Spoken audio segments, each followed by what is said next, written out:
බොහෝම කාලෙකට පස්සේ ඔයාලව බලන්න ලස්සන වීඩියෝ එකක් අරගෙන මගේ වගේම ඔයාගේ හිතත් නිවෙන ලස්සන වීඩියෝ එකක් අරගෙන ඔන්න මං ආවා. ඉස්සර නම් ගොඩක් වෙලාවට තිබ්බේ අටපෙතියා ඒ වගේ මල් විතරයිනේ. ඉතින් දැන් එළවලු පළතුරු විතරක් නෙමේ එක එක වර්ගයේ මල් තියෙන ලස්සන මල් වත්තක් මැද තියෙන කොරටුවක් තමයි මට තියෙන්නේ. ඉතින් මෙතෙන්ට ආවහම මේ දැනෙන හැඟීම මොනතරම්නම් ආස්වාද ජනකද කියලා මනස සුවපත් කරන්න තවත් මොනවත්ම ඕනේ නැහැ කියලා තමයි මට නම් හිතෙන්නේ. ඉතින් ඉස්සර දවසක මං දම්පාට මල්පින තාම්බෝචියක් වැලක් වහලට යවුවනේ.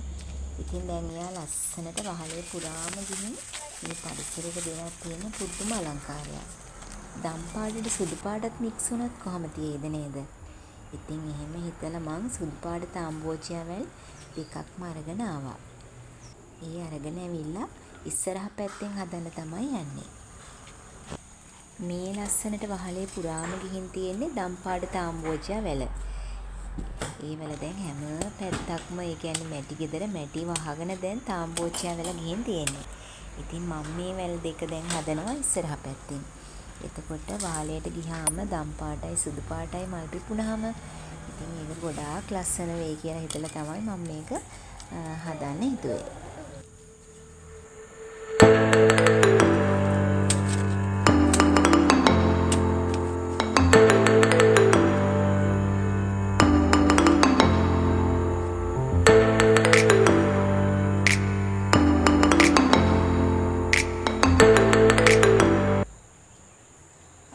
ඉතින් කැලේට විතරක් වගේ සීමා වුණ බාලොලියා මල් දැකලා තියෙනවද? දැන් ඒවා හරියට පෙළතවන් වල තියෙනවා. ලස්සන පාටෙන් තියෙනවා. ඉතින් මම බාලොලියා ටිකකුත් ගෙනල්ලා හිටෙව්වා. මෙතෙන් තව ගොඩාක් අවුව වෙන්න නිසා බෝගන්විලා ටිකකුත් හැදුවා. ලස්සනට මල් පිපුණාම මම ඔයාලට පෙන්නන්නම්කෝ.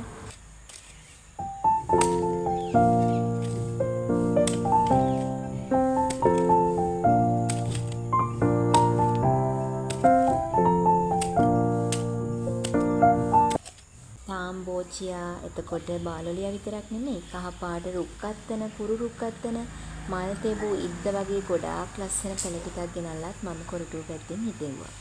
ඉතින් ඔයාලට හිතේ ඇයි මේ මිදුලේ හිටවන්නේ නැතුව මේ කොරටුවේ හිටවන්නේ කියලා.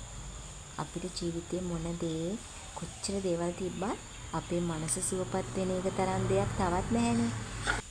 ඉතින් මම මේ හැම දෙයක්ම කරලා බලාපොරොත්තු වෙන්නේ එක දෙයයි. ඒ තමයි අපි හැමෝගෙම මානසික සතුට සුවය. ඉතින් අපේ හිත සුවපත් කරන්න මේ පරිසරයේ තියෙන්නේ පුදුමාතරම් බලයක්. ඉතින් ඒක නිකම්ම හිටියට ඒ බලය ලැබෙන්නේ නැහනේ. අපි ටිකක් මහන්සි වෙලා ලස්සන මල් ගෙනල්ලා ඒක හැකිතාක් ඔප කරන්න ඕනේ. ඊට පස්සේ තමයි යාලා ලස්සනට මල් දෙනවා, ගෙඩි දෙනවා, කරල් දෙනවා. එතකොට අපේ හිත ලස්සනට නිකම්ම සුවයක් බවට පත් වෙනවා. ඉතින් වැඩි අටපිටිය ටික ගලවන්න තමයි දැන් යන්නේ. අටපිටියත් ඉතින් එක යායට හැදුනහම අර හැදෙන ගහකට හැදෙන ඉඩ ප්‍රමාණය නැතුවම හොඳට හැදෙන්නේ නැහනේ. ඉතින් වැඩි අටපිටිය සේරම ටික මං ගලවලා අයින් කරනවා. මට මේ ළඟ දවසක ලස්සන දම්පාට අටපිටිය එකක් හම්බුණා. කෝකටත් මෙතනින් හිටවලා බලමුකෝ යත් මෙතන හැදෙයිද කියලා.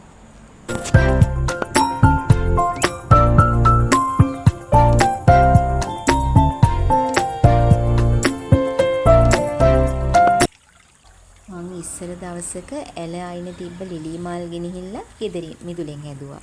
පස්සේ ආයේ ලිලි පැල ගෙනල්ලා ආයෙමත් ඇල අයිනෙන් හැදුවා. ඒ පඳුරේ තියෙන ලස්සන මලක් තමයි මේ තියෙන්නේ.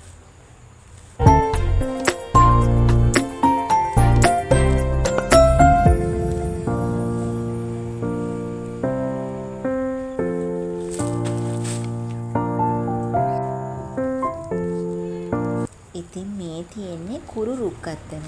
ගොඩාක් උසට හැදෙන්නේ නැති නිකන් බුෂ් එක වගේ හැදෙන කුරු රුක්කත්තන ටිකක් තමයි මේ තියෙන්නේ. මේකත් අපි ලස්සන මේ කොළ පාට හරියට නිකන් පළසක් වගේනේ. ඒක මැද්දේ තනින් තන හදාගමුකෝ මේ රුක්කත්තන ටික.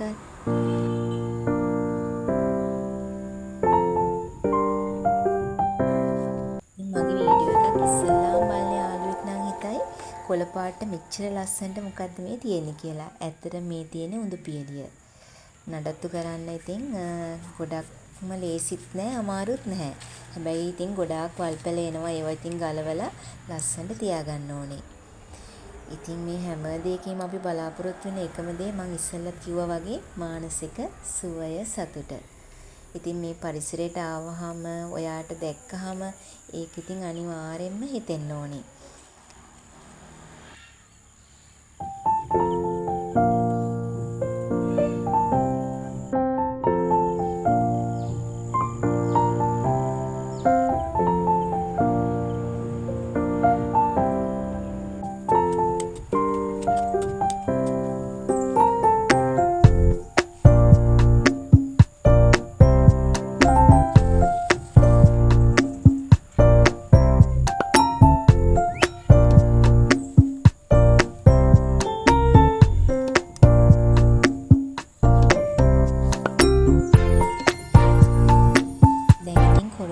එළවලු පළතුරු විතරක් නෙමේ මල් වලිනුත් ඔන්න ලස්සන වෙලා තියෙන්නේ.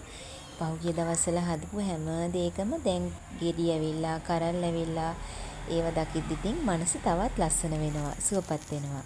ඉතින් මට වගේම මං හිතනවා ඔයාලගේ මනසත් එහෙම සුවයක් සතුටක් දැක්කහම ආසාවක් ඇති වෙන්න ඇති කියලා. ඉතින් මං ආයේ ලස්සන වීඩියෝ එකකින් ඔයාලව හම්බෙන්න එනකම් හැමෝටම බුදු සරණයි.